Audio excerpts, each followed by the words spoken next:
नमस्कार मित्रों, मैं महेंद्र नामा माइंड शपथ चैनल में आप सभी का स्वागत करता हूं। और रोज की तरह आज हम फिर एक आध्यात्मिक सब्जेक्ट के ऊपर चर्चा करेंगे। और वही जो कल का जो सब्जेक्ट था उसी को आगे बढ़ाते हुए आज हम फिर उपनिषद थर्ड उपनिषद लेंगे, जिसके बारे में हम चर्चा करेंगे और उसे समझने की कोशिश करेंगे, उसकी समरी को कि कठोपनिषद के अंदर है क्या। तो कठोपनिषद नाम का जो उपनिषद है उसको ऋषि कठ ने लिखा है। उसके रचयिता ऋषि कठ है, जिसकी वजह से इसका नाम जो है कठोपनिषद है। अब ये जो कठोपनिषद है ये किससे लिया गया है? ये कृष्ण यजुर्वेद की शाखा से लिया गया है। उसी के अंतर्गत मतलब आता है। यजुर्वेद की जो यजुर्वेद के अंदर दो है, मतलब उसमें से जो कृष्ण यजुर्वेद है उसी की कट शाखा के अंतर्गत ये उपनिषद आता है। अब इसमें 2 अध्याय हैं। इसमें तो प्रत्येक अध्याय के अंदर 3-3 वल्लियां हैं। अब इसमें जो पहला अध्याय है वो अध्याय के अंदर है क्या? उस पहले अध्याय में बेसिकली ये जो पूरा उपनिषद है ये वाज्रश्रवा के पुत्र नचिकेता और यम के बीच में संवाद है। पहले वाज्रश्रवा का पुत्र नचिकेता, दोनों बाप बेटों के बीच में संवाद है। उसके बाद में संवाद है यम के बीच में और नचिकेता के बीच में, और उसी के ऊपर ये पूरा उपनिषद है। उनके बीच में जो संवाद हुआ, जो ब्रह्म को और जो मृत्यु को जानने के लिए। अब इसका जो प्रथम अध्याय है, प्रथम अध्याय के अंदर टोटल 71 मंत्र है। और उन मंत्रों में क्या है, इसमें जो 3 वर जो मांगते हैं उन वरों का वर्णन किया गया है। जो वर जो मांगे किसने? नचिकेता ने। नचिकेता को जो वर दिए उनके बारे में वर्णन किया गया है। और फिर जो दूसरा अध्याय है, दूसरे अध्याय के अंदर 48 मंत्र, 48 मंत्र है टोटल। उसमें क्या है? उसमें नचिकेता और यम के बीच में संवाद है। उसी संवाद के रूप में 48 टोटल मंत्र हैं, जहाँ पर ब्रह्म को जानना और मृत्यु को जानने के बारे में बताया गया है। अब इस पूरे के अंदर जो ये पूरा जो उपनिषद है, इसके अंदर हमारे को क्या प्राप्त होता है? क्या चीज़ हम इसे पढ़ने के बाद में हमारे को पढ़ने को और समझने को मिलती है? जो इसमें सबसे पहले योग की परिभाषा, इन पूरे मंत्रों में योग क्या होता है।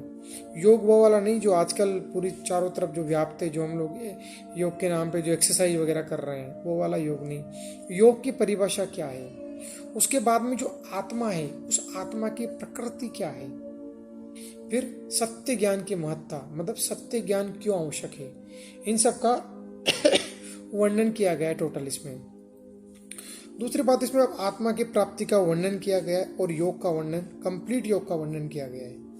अब अभी इसके अंदर जो बहुत अच्छी एक स्टोरी है, जो स्टोरी है एक ब्राह्मण होता है जिसका नाम होता है वाज्रश्रवा। जो वाज्रश्रवा होता है उसका पुत्र होता है 6-7 साल का, उसका पुत्र होता है जिसका नाम होता है नचिकेता। वो नचिकेता बहुत ज़्यादा मतलब जिज्ञासु होता है और उसके सत्य जानने की हमेशा अभीप्सा बनी हुई रहती है उसके अंदर।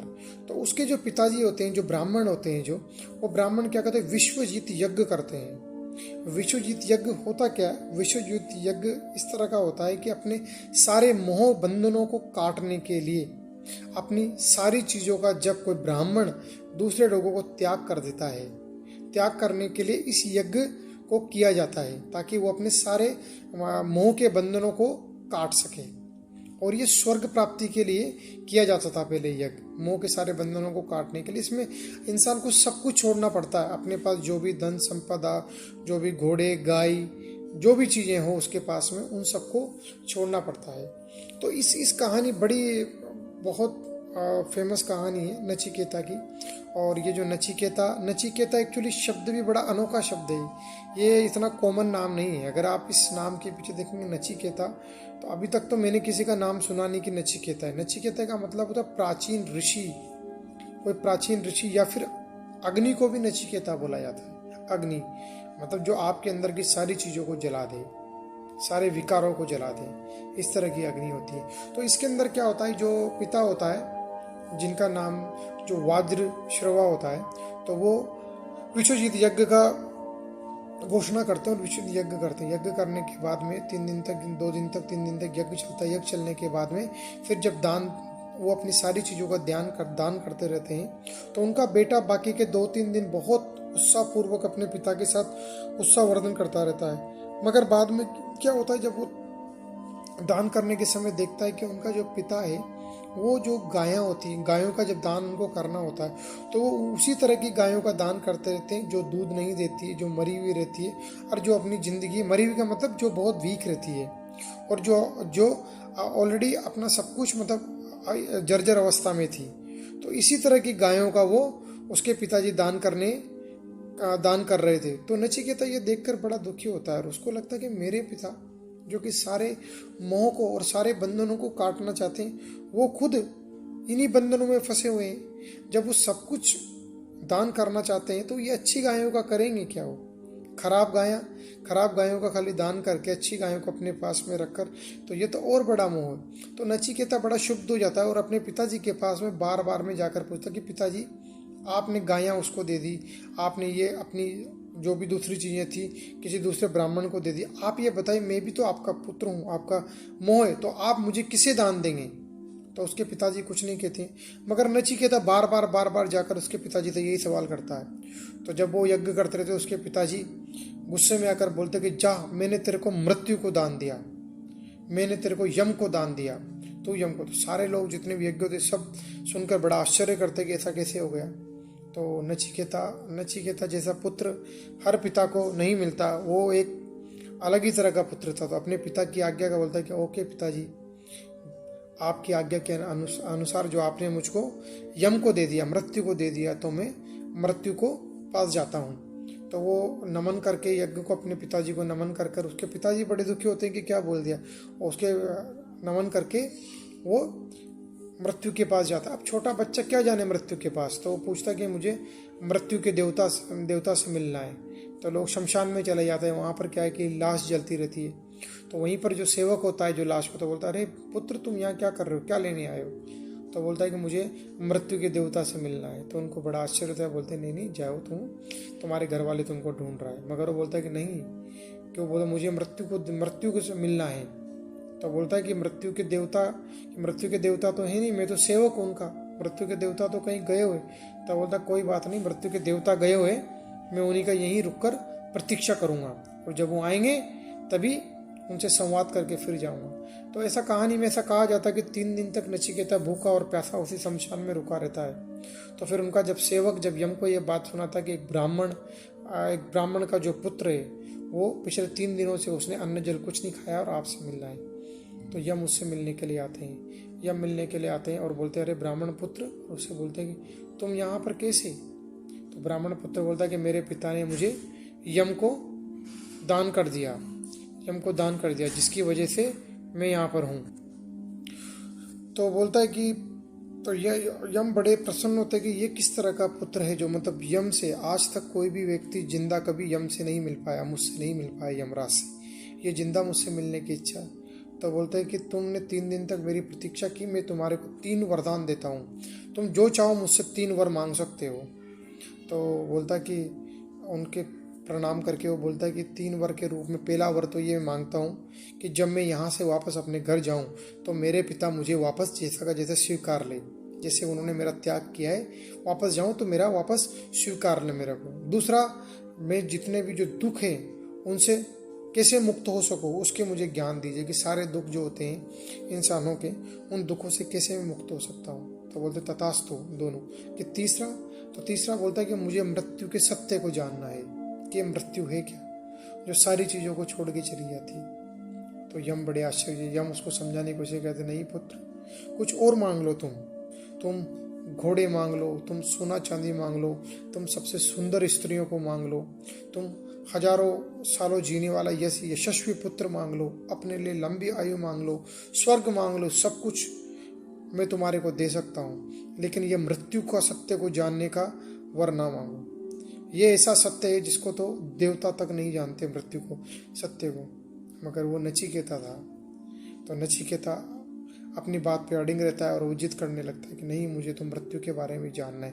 फिर इस पूरी कहानी में उनके बीच में बहुत सारे संवाद हैं, जिसमें वो समझाने की कोशिश कर रहे हैं नचिकेता को हर चीज़ में कि तुम मांग लो। उसको प्रलोभन दे रहे तरह तरह के, लेकिन वो किसी भी तरह के प्रलोभन से नहीं होता है, बात नहीं सुनता। फिर यम उसको मृत्यु के बारे में बताते हैं।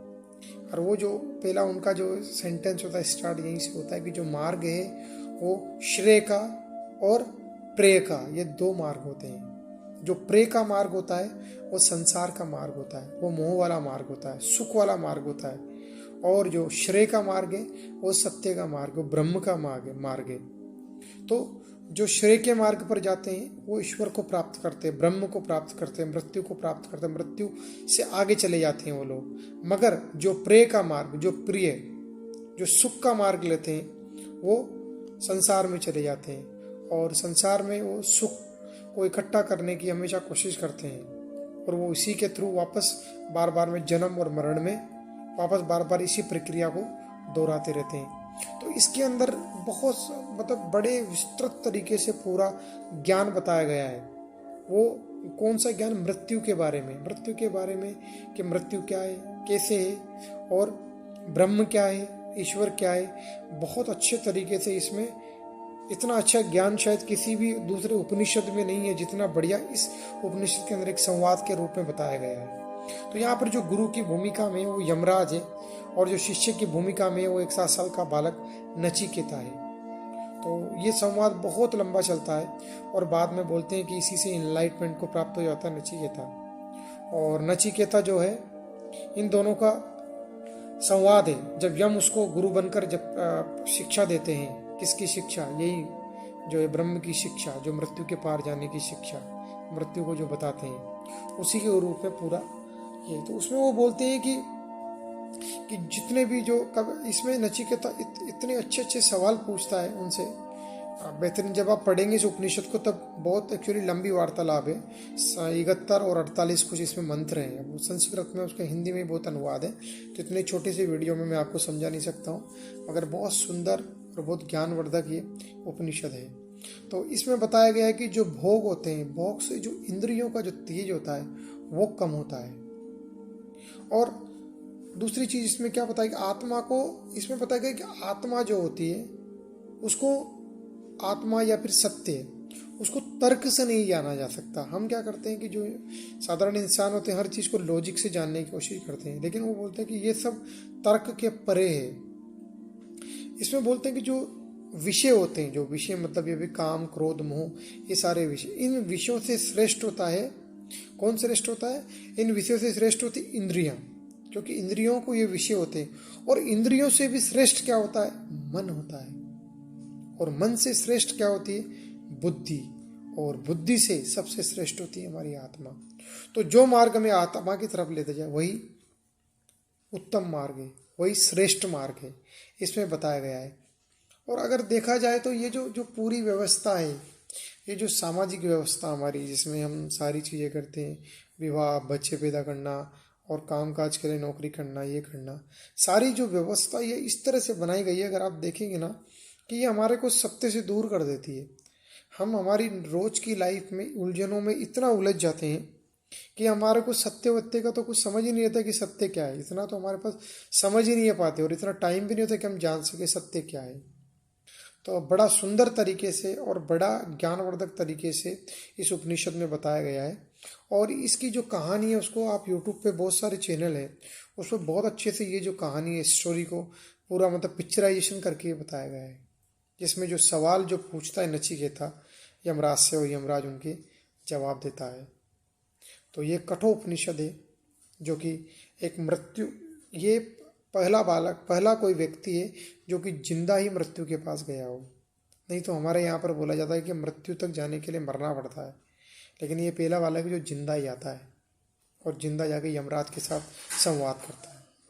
तो ये बड़ा अच्छा उपनिषद है। होप आपको पसंद आया होगा, और मेरी बातों से अगर आपके अंदर थोड़ा सा भी जिज्ञासा उत्पन्न हो सके इस उपनिषद को पढ़ने में, तो ये वीडियो बनाने का जो मकसद है वो पूरा हो सके। और बहुत आगे भी इसके बारे में हम चर्चा करेंगे और भी विस्तृत। आज के लिए इतना ही। Thank you very much. Good night.